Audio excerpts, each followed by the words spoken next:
You ask Tiger to solve. This deals with linear equations with one unknown. The final result is y equals 8. Let's solve it step by step. Simplify the expression.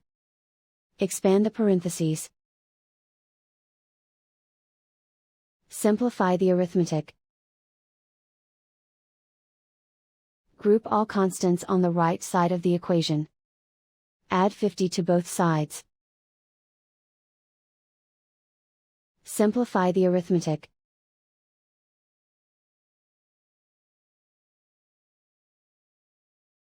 Isolate the y. Divide both sides by 10. Simplify the fraction. Find the greatest common factor of the numerator and denominator. Factor out and cancel the greatest common factor. And so the final result is y equals 8.